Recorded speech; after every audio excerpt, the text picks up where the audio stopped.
In this series of photos, we're using lighting to make our product more appealing. Through different light angles and color temperatures, we can create different results.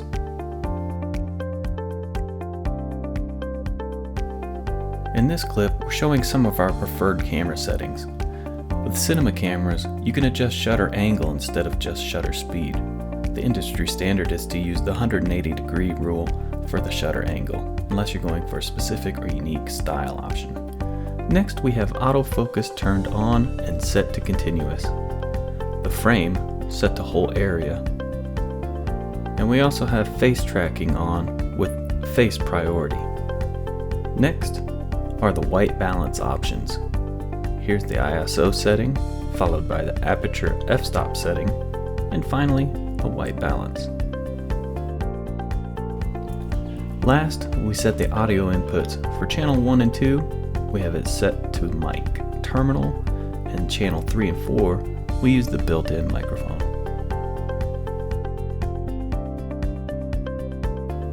This next clip is an example of footage taken in log.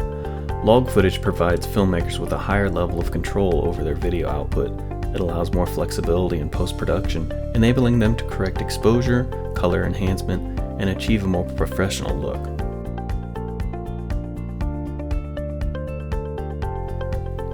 In this clip, we're showing how neutral density or ND filters work. They reduce the intensity of light or color by a measured amount to prevent overexposure in harsh light environments. In some situations where you're using a wide aperture to get a shallow depth of field, you may need to use an ND filter to prevent blowing out your highlights.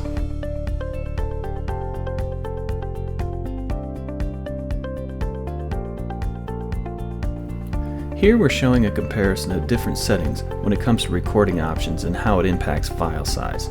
First, we have the XFAVC file type, 10-bit depth, 422 4K, long GOP, and it takes up just over 1 GB per minute.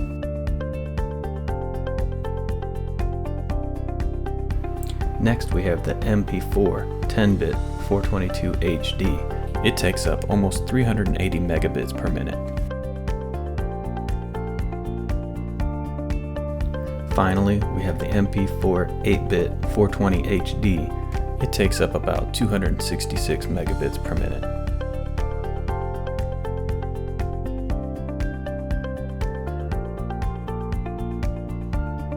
In this clip, we're showing examples of why white balance is so important. The footage shown is from after color correction in Davinci Resolve, attempting to bring all of these shots closer together.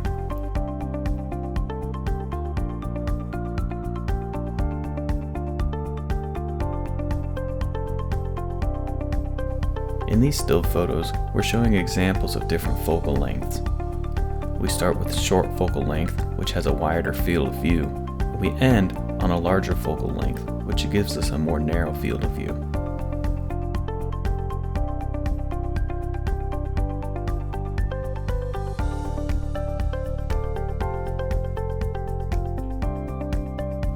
In this section, we're showing examples of camera movement. This first shot was recorded using a gimbal to follow our subject with smooth motion.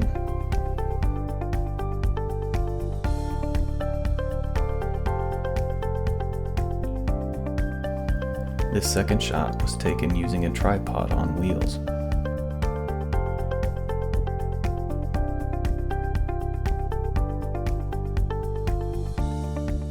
And finally, this third shot was filmed with the camera being handheld.